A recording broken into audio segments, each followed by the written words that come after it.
आज मैं तुम्हें प्रेरित करने नहीं आया, आज मैं तुम्हें झकझोरने आया हूं।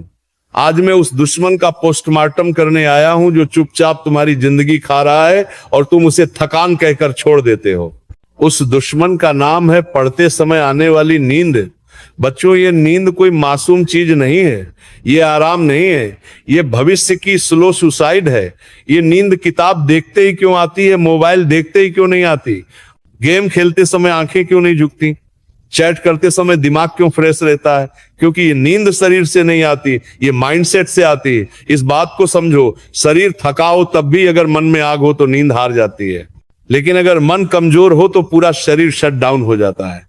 चाहे तुम पूरा दिन सोए क्यों ना हो, तुम्हारी नींद तुम्हें एक झूठ सुनाती है कि तू थक गया है। असल सच्चाई यह है कि तू डरा हुआ है, मेहनत से डरा हुआ है, लंबी लड़ाई से डरा हुआ है, उस पेन से डरा हुआ है जो पढ़ाई के साथ आता है। नींद एक बहाना है और बहाने हमेशा कमजोर लोग बनाते हैं। मैं तुमसे पूछता हूं, क्या कभी किसी मजदूर को काम करते समय नींद आती है? क्या कभी किसी भूखे को रोटी बनाते समय नींद आती है? नहीं, क्योंकि वहां जरूरत जिंदा होती है। तुम्हारी पढ़ाई में नींद इसलिए आती है क्योंकि तुम्हें अभी अर्जेंसी महसूस नहीं हुई है। अभी माँ बाप जिंदा है, अभी घर चल रहा है, अभी कोई प्रेशर नहीं है, अभी कोई निकाल नहीं रहा, इसलिए दिमाग कहता है थोड़ा आराम कर लेते हैं। लेकिन जिस दिन ये सपोर्ट हटेंगे उस दिन नींद नहीं आएगी, उस दिन सिर्फ रिग्रेट आएगा। आज किताब खोलते ही अगर आंखें बंद हो जाती हैं तो याद रखना कल जिंदगी खुलेगी तो आंखें खुली की खुली रह जाएंगी। बच्चों, में बहुत साफ बोल रहा हूं, नींद और गरीबी का कनेक्शन बहुत गहरा है। गरीब घरों में सबसे ज्यादा सोया जाता है। सुबह देर से उठना, दोपहर में झपकी, शाम को आलस। क्यों? क्योंकि सपने मर चुके होते हैं और जहां सपने मरते हैं वहां नींद राज करती है। लेकिन जिस घर में एक बच्चा भी नींद से लड़ जाता है, समझ लेना वो पूरा घर बच जाता है। तुम्हारे माँ बाप ने अपने सपनों की नींद सेक्रीफाइस की है ताकि तुम पढ़ सको। माँ ने रात में जाग कर तुम्हारे लिए खाना बनाया, पिता ने अपमान पीकर तुम्हारी फीस भरी और तुम किताब खोलकर तकिया ढूंढते हो। ये थकान नहीं है, ये कृतज्ञता है।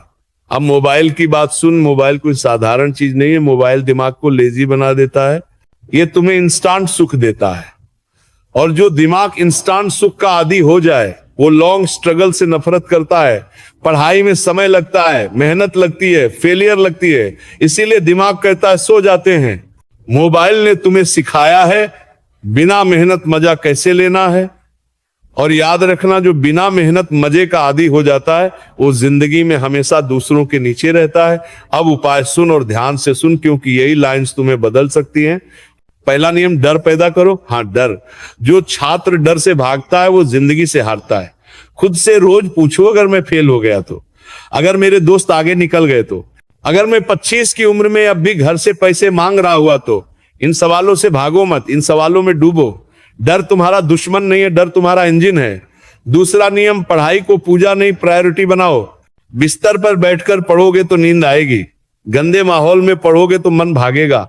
पढ़ने की जगह फिक्स करो, किताब खोलते समय सिर झुकाओ और मन में कहो ये किताब मेरी लाइफ अपग्रेड करेगी।